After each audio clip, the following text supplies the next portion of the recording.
बिस्मिल्लाहिर्रहमानिर्रहीम। आज हम डिस्कस करने लगे हैं structure activity relationship of opioid analgesic. तो इसमें हम मॉर्फिन एनालॉग्स को भी डिस्कस करेंगे और मेपेरेडिन एनालॉग्स को भी डिस्कस करेंगे। तो पहले डिस्कस कर लेते हैं मॉर्फिन एनालॉग्स को। बेसिक स्ट्रक्चर देख लेते हैं। इसमें 5 कंडेंस्ड रिंग्स हैं, ठीक है। उसमें फ्यूरॉन का रिंग भी है, उसके अलावा पाइपेरिडीन का रिंग भी मौजूद है, ठीक है। ये साइक्लोहेक्सेन भी मौजूद है बीच में। जो बेसिक स्ट्रक्चर है ना, इसी में हम डिफरेंट पोजीशंस पर फंक्शनल ग्रुप्स वगैरह अटैच करेंगे और उससे हमें opioid agonist, antagonist, mixed agonist, antagonist वगैरह जो है मिलेंगे। इस तरह से हमने इसकी नंबरिंग की हुई है। ये कार्बन से स्टार्ट हो रही है, ठीक है।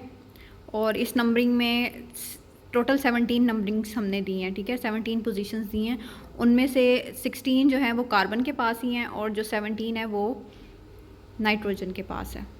आते हैं सब्स्टिट्यूशंस वगैरह की तरफ के इस स्ट्रक्चर में कौन सी पोजीशन पर सब्स्टिट्यूशन हो तो उसका क्या इफ़ेक्ट पड़ेगा उसकी बायोलॉजिकल एक्टिविटी पे और कौन सा कंपाउंड बनेगा। तो सबसे पहले देख लेते हैं जी थर्ड पोजीशन पर अगर हाइड्रोक्सिल ग्रुप अटैच होगा तो उससे एक्टिविटी इंक्रीज़ होगी, ठीक है। और अगर ये मिथॉक्सी ग्रुप या एसिटॉक्सी ग्रुप अटैच हो जाएगा तो उससे एक्टिविटी रिड्यूस होगी। उसकी एग्जांपल हम देख लेते हैं मॉर्फिन में जो है ये हाइड्रोक्सी ग्रुप प्रेजेंट है थर्ड पोजीशन पर। ये देखें, ये थर्ड पोजीशन है, यहाँ हाइड्रोक्सी ग्रुप प्रेजेंट है, तो इससे क्या हुआ, एक्टिविटी इंक्रीज़ हुई है। अच्छा, मॉर्फिन में इसके अलावा 6 पोजीशन पे भी हाइड्रोक्सी ग्रुप अटैच है। इसके अलावा और भी बहुत सारी चीज़ें हैं, वो हम जैसे जैसे आगे मतलब डिस्कस करते जाएंगे ना तो वो चीज़ें मज़ीद क्लियर होती जाएंगी। हमने कहा था कि मिथॉक्सी या एसिटॉक्सी ग्रुप अटैच होगा तो उससे एक्टिविटी क्या होगी, डिक्रीज़। तो ये कोडीन है, कोडीन में ये मिथॉक्सी ग्रुप अटैच है थर्ड पोजीशन पर, तो इसलिए इसकी एक्टिविटी को काफ़ी कम होती है। थर्ड पोजीशन की हम बात करें, मॉर्फिन और कोडीन डिस्कस कर लिया, अब हम आते हैं हीरोइन की तरफ। तो हीरोइन में थर्ड पोजीशन पर एसिटॉक्सी ग्रुप अटैच है। तो अभी हमने क्लेम किया कि अगर थर्ड पोजीशन पर एसिटॉक्सी ग्रुप या मिथॉक्सी ग्रुप अटैच होगा तो उससे जो है एक्टिविटी डिक्रीज़ होनी चाहिए, लेकिन हीरोइन के केस में ऐसा नहीं है, क्योंकि इसमें थर्ड पोजीशन पे तो एसिटॉक्सी अटैच है लेकिन 6 पोजीशन पर भी एसिटॉक्सी अटैच है और इस वजह से इसकी एक्टिविटी डिक्रीज़ नहीं हो रही, क्योंकि सिर्फ आप एक पोजीशन से डिसाइड नहीं कर सकते कि जो कंपाउंड है उसका बिहेवियर क्या होगा। तो अभी हम 6 पोजीशन की तरफ आते हैं, फिर ये मज़ीद इसका हीरोइन का क्लियर होगा कि ये क्यों ज़्यादा इंपॉर्टेंट है।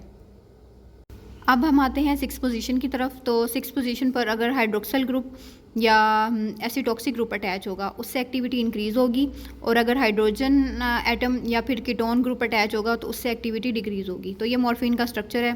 पहले हमने पीछे पढ़ा थर्ड पोजीशन पर ये हाइड्रोक्सिल ग्रुप को हम डिस्कस कर चुके हैं, अब हम 6 पोजीशन पे कर रहे हैं। तो मॉर्फिन में ना सिर्फ थर्ड पोजीशन पर है हाइड्रोक्सिल ग्रुप बल्कि 6 पोजीशन पर भी हाइड्रोक्सिल ग्रुप है, तो इसकी एक्टिविटी अच्छी है, ठीक है। दोनों जगह पर हाइड्रोक्सिल ग्रुप है और दोनों जगह ही ये एक्टिविटी इन्हांस कर रहा है, तो इस वजह से मॉर्फिन की एक्टिविटी अच्छी है, एनाल्जेसिक प्रॉपर्टीज़ हैं इसके अंदर अच्छी।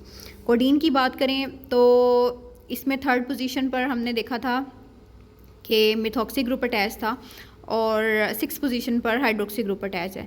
तो ये जो थर्ड पोजीशन वाला था ये हम पीछे डिस्कस कर चुके हैं कि ये एक्टिविटी को डिक्रीज़ कर रहा था, लेकिन जो 6 पोजीशन वाला है ये एनाल्जेसिक प्रॉपर्टीज़ को इंक्रीज़ कर रहा है, ठीक है। उसके बाद हम नेक्स्ट आ जाते हैं हीरोइन की तरफ। तो हीरोइन का स्ट्रक्चर अभी हमने देखा था, उसमें डाई एसिटाइल मॉर्फिन था, ठीक है। तो ऐसे टॉक्सिक ग्रुप अटैच हैं हीरोइन के स्ट्रक्चर में, एक थर्ड पोजीशन पर और एक 6 पोजीशन पर। थर्ड पोजीशन वाला एक्टिविटी डिक्रीज़ कर रहा था, 6 पोजीशन वाला एक्टिविटी इंक्रीज़ कर रहा है, तो इसलिए हीरोइन जो है काफ़ी इंपॉर्टेंट होता है। और इसके इंपॉर्टेंट होने की एक और बड़ी वजह है, मेटाबोलाइज होता है ना बॉडी में जाके, तो ये 6 एसिटाइल मॉर्फिन बनाता है जो कि एक एक्टिव मेटाबोलाइट है, ठीक है। एक तो देखें वो खुद एक एनाल्जेसिक, उसके बाद उसका जो है मेटाबोलाइट भी वो एक्टिव है, यानी वो भी एनाल्जेसिक प्रॉपर्टीज़ हैं उसके अंदर, तो ये 2 to 3 टाइम मोर पोटेंट है। और जो हीरोइन है ये मोस्टली एनाल्जेसिक के तौर पे यूज़ नहीं होता, बल्कि ये ड्रग ऑफ एब्यूज़ है, बहुत ज़्यादा पोटेंट है। ये यूफोरिया भी प्रोड्यूस कराता है और मतलब एक्सट्रीम पे जाके अपने एक्शन शो कराता है। अब हम बात करते हैं 7th और 8th पोजीशन के बारे में। वहाँ पर नॉर्मली जो है ये देखें डबल बॉन्ड मौजूद होता है, जैसे कि ये मॉर्फिन का स्ट्रक्चर है, ये 7th पोजीशन है और ये 8th पोजीशन है, इन दोनों के दरमियान डबल बॉन्ड मौजूद है। इस डबल बॉन्ड को ख़त्म कर दें और सैचुरेशन करा दें तो उससे क्या होगा, एक्टिविटी इंक्रीज़ होगी और वो बन जाएगा 7,8 डाई हाइड्रो, ठीक है। जैसे ये हाइड्रोकोडोन का स्ट्रक्चर है, इसमें 7th और 8th पोजीशन पर डबल बॉन्ड नहीं है बल्कि सैचुरेशन हुई हुई है।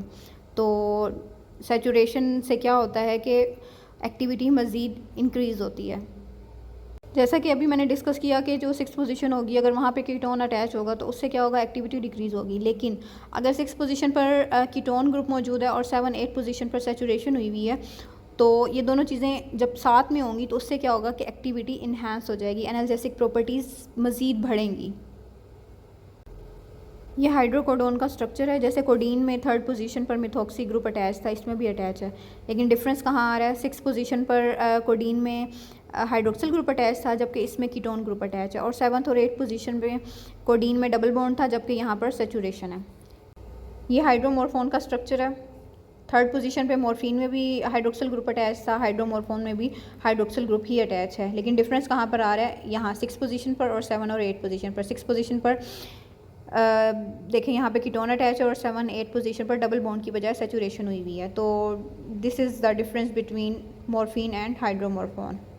अब डिस्कस कर लेते हैं 14 पोजीशन को। ये देखें यहाँ है ये 14 पोजीशन और एक्टिविटी कैसे इंक्रीज़ होगी। अगर 14 पोजीशन पर हाइड्रोक्सिल ग्रुप अटैच होगा लेकिन वो बीटा कॉन्फ़िगरेशन के साथ अटैच हो, यानी अबव द प्लेन हो, फिर एक्टिविटी इंक्रीज़ होगी। और अगर इस तरह से अटैच नहीं होगा, उसकी बीटा कॉन्फ़िगरेशन ना हुई, तो फिर एक्टिविटी इंक्रीज़ नहीं होगी। ठीक है, तो बीटा कॉन्फ़िगरेशन वाले हाइड्रोक्सिल ग्रुप को अगर हम एसोसिएट कर दें 6 कीटो 7-8 डाईहाइड्रो के साथ, तो उससे एक्टिविटी और ज़्यादा इंक्रीज़ होगी। जैसे है ये ऑक्सीमॉर्फोन। ठीक है, ऑक्सीमॉर्फोन में ये 14 पोजीशन पर हाइड्रोक्सिल ग्रुप मौजूद है बीटा कॉन्फ़िगरेशन में, ये देखें अबव द प्लेन। और ये 6 पोजीशन है, यहाँ कीटो ग्रुप मौजूद है, 7-8 पर डबल बॉन्ड नहीं है बल्कि सैचुरेशन हुई हुई है, तो इसकी एक्टिविटी अच्छी खासी अच्छी होती है, एनाल्जेसिक प्रॉपर्टीज़ भी बहुत ज़्यादा अच्छी होती हैं। ऑक्सीकोडोन का स्ट्रक्चर भी ऑक्सीमॉर्फोन की तरह ही है, यानी 6 पोजीशन पर कीटो ग्रुप का मौजूद होना, 7-8 पोजीशन पर सैचुरेशन का होना, 14 पोजीशन पर बीटा कॉन्फ़िगरेशन में हाइड्रोक्सिल ग्रुप का मौजूद होना। डिफरेंस कहाँ पे आता है, सिर्फ 3rd पोजीशन पर। 3rd पोजीशन पर अगर हाइड्रोक्सिल ग्रुप अटैच है तो ऑक्सीमॉर्फोन, और अगर मिथॉक्सी ग्रुप अटैच है तो ऑक्सीकोडोन। अब 17 पोजीशन को डिस्कस कर लेते हैं। 17 पोजीशन पर नाइट्रोजन मौजूद है, नाइट्रोजन के साथ आर चेन होती है। ठीक है, आर चेन जितनी ज़्यादा इंक्रीज़ होगी उतनी ज़्यादा एक्टिविटी इंक्रीज़ होगी। और अगर चेन लेस देन 3 हो तो एगोनिस्ट के तौर पे काम करेगा, 3 to 5 हो तो एंटागोनिस्ट के तरह काम करेगा, और ग्रेटर देन 3 हो चेन लेंथ तो फिर एगोनिस्ट होगा और उसकी पोटेंसी ज़्यादा होगी। तो अब ये भी डिस्कस कर लेते हैं। तो जो कोडीन और मॉर्फिन है, इसमें जो ये आर ग्रुप है वो सिर्फ मिथाइल ग्रुप है, यानी चेन लेंथ में सिर्फ 1 कार्बन है, तो ये एगोनिस्ट के तौर पे काम कर रहे हैं दोनों। नलोरफिन को डिस्कस कर लेते हैं। इसमें 17 पोजीशन पर जो आर चेन है वो 3 कार्बन्स पर मुश्तमिल होती है। ठीक है, इसको एलाइल ग्रुप कहते हैं, इसमें ये डबल बॉन्ड भी मौजूद है। तो हमने अभी बात की थी कि अगर 3 to 5 कार्बन्स होंगे तो उसका एंटागोनिस्ट के तौर पे एक्ट करना चाहिए, लेकिन नलोरफिन के केस में ऐसा नहीं है, क्योंकि सिर्फ आप एक फंक्शनल ग्रुप से नहीं डिसाइड कर सकते कि वो एंटागोनिस्ट है या एगोनिस्ट है। और भी बहुत सारी चीज़ें होती हैं, जैसे 6 पोजीशन है, 7-8 पोजीशन वगैरह है, उन जगहों पर भी हमने देखना होता है कि कौन कौन से ग्रुप अटैच हैं, फिर हम डिसाइड करते हैं। जो नलोरफिन है, ना ये एगोनिस्ट है ना ये एंटागोनिस्ट है, ये मिक्स्ड एगोनिस्ट एंटागोनिस्ट है, यानी डिपेंड करता है कि कौन से रिसेप्टर के साथ जाके बाइंड होगा, तो फिर डिसाइड होगा कि एगोनिस्ट के तौर पे काम करेगा या एंटागोनिस्ट के तौर पे काम करेगा। डिस्कस करते हैं नैलोक्सोन का स्ट्रक्चर। इसमें 17 पोजीशन पर अलाइल ग्रुप अटैच है, 6 पोजीशन पर कीटो ग्रुप अटैच है, 7-8 पोजीशन पर सैचुरेशन हुई हुई है। ठीक है, तो ये फुल एंटागोनिस्ट के तौर पर एक्ट करेगा, एंटीडोट भी कहते हैं हम इसको। नैल्ट्रेक्सोन को डिस्कस कर लेते हैं। इसमें 17 पोजीशन पर जो आर चेन मौजूद है उसमें 4 कार्बन होते हैं, और देखें इस तरह से होती है कुछ आर चेन ये। ठीक है, और इसके अलावा 6 पोजीशन पर कीटो ग्रुप मौजूद है, 7-8 पोजीशन पर सैचुरेशन है, और 14 बीटा हाइड्रोक्सी ग्रुप भी मौजूद है, और ये फुल एंटागोनिस्ट के तौर पर एक्ट कर रहा होता है। ये हो गई एक ब्रीफ सी डिस्कशन मॉर्फिन डेरिवेटिव्स के बारे में, कि किस तरह से एगोनिस्ट, एंटागोनिस्ट और मिक्स्ड एगोनिस्ट, एंटागोनिस्ट बनते हैं, और किस तरह से एक्टिविटी इंक्रीज़ या डिक्रीज़ होती है डिफरेंट फंक्शनल ग्रुप वगैरह अटैच करने से। अब डिस्कस कर लेते हैं स्ट्रक्चर एक्टिविटी रिलेशनशिप ऑफ मेपेरिडीन। तो मेपेरिडीन की पोटेंसी तो मॉर्फिन की निस्बत कम है, लेकिन इसकी ब्रेन में पेनिट्रेशन ज़्यादा है। ठीक है, तो इसका एब्यूज़ पोटेंशियल भी ज़्यादा है, और ये एगोनिस्ट है म्यू रिसेप्टर का। ये मेपेरिडीन का एक बेसिक सा स्ट्रक्चर है और इसमें पेपरिडीन न्यूक्लियस मौजूद है। उसके नाइट्रोजन से ही हमने नंबरिंग स्टार्ट की है। नाइट्रोजन को 1 कहा है, 2, 3, 4, 5, 6। तो जो 4th पोजीशन है यहाँ पर अटैचमेंट्स हैं। तो 1 बाय 1 डिस्कस कर लेते हैं कि इसके स्ट्रक्चर में कहाँ कहाँ अल्ट्रेशन हो सकती है और किस अल्ट्रेशन से क्या फ़र्क पड़ेगा। 4th पोजीशन पर फिनाइल और ईस्टर ग्रुप मौजूद हैं। वो क्या करते हैं, ऑप्टिमम एक्टिविटी प्रोवाइड करते हैं। ठीक है, ये देखें, ये है फिनाइल का रिंग और ये है ईस्टर ग्रुप। ठीक है, तो ये दोनों ऑप्टिमम एक्टिविटी प्रोवाइड कर रहे हैं। अगर हम इसी फिनाइल रिंग को किसी एल्काइल ग्रुप से, किसी हेट्रोसाइक्लिक रिंग से या हाइड्रोजन से रिप्लेस कर दें तो उससे एक्टिविटी रिड्यूस होगी। अगर हम ये फिनाइल रिंग पर मेटा पोजीशन पर हाइड्रोक्सिल ग्रुप अटैच कर दें तो उससे क्या होगा कि एनाल्जेसिक एक्टिविटी इंक्रीज़ हो जाएगी। ये देखें, ये है फिनाइल रिंग और इसके साथ हमने मेटा पोजीशन पर हाइड्रोक्सिल ग्रुप अटैच किया तो उससे एनाल्जेसिक एक्टिविटी इंक्रीज़ कर जाएगी। हम 4th पोजीशन पर जो ईस्टर ग्रुप मौजूद है इसको हम रिप्लेस कर दें कीटोन के साथ तो उससे एनाल्जेसिक एक्टिविटी डिक्रीज़ कर जाएगी। कीटोबैमिडोन की बात करें तो इसमें भी 4th पोजीशन पर कीटोन मौजूद है, लेकिन इसके साथ साथ फिनाइल रिंग की मेटा पोजीशन पर हाइड्रोक्सिल ग्रुप भी मौजूद है। तो इसकी एनाल्जेसिक एक्टिविटी की बात करें तो इसकी एनाल्जेसिक एक्टिविटी अच्छी होती है, इन्हांस्ड होती है। अगर हम मेपेरिडीन के कार्बिथॉक्सी ग्रुप को रिप्लेस कर दें एसाइल ऑक्सी ग्रुप के साथ तो उससे भी एनाल्जेसिक प्रॉपर्टीज़ मज़ीद बेहतर होती हैं, जैसे कि अल्फ़ा प्रोटीन में होती हैं। ठीक है, ये जो ग्रुप मैंने सर्कल किया हुआ है ये है कार्बिथॉक्सी ग्रुप। ठीक है, इसको हमने रिप्लेस कर दिया एसाइल ऑक्सी ग्रुप के साथ तो उससे एनाल्जेसिक प्रॉपर्टीज़ इंक्रीज़ हो गई हैं।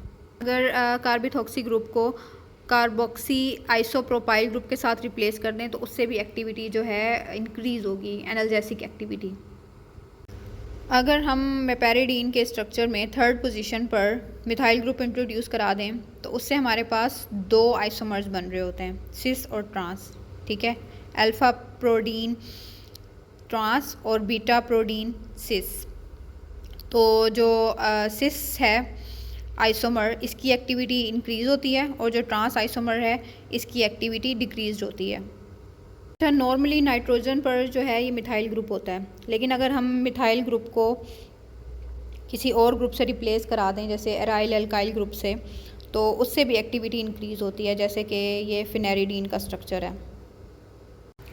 इसके बाद फेंटेनाइल की बात करें तो इसमें फिनाइल और एसाइल ग्रुप्स जो हैं ये नाइट्रोजन से सेपरेटेड होते हैं। ठीक है, और ये 50 to 100 टाइम मोर पावरफुल है मॉर्फिन की निस्बत। ठीक है, और इसका शॉर्ट ड्यूरेशन ऑफ एक्शन है, पावरफुल एनाल्जेसिक है, इसको काफ़ी ज़्यादा यूज़ किया जाता है।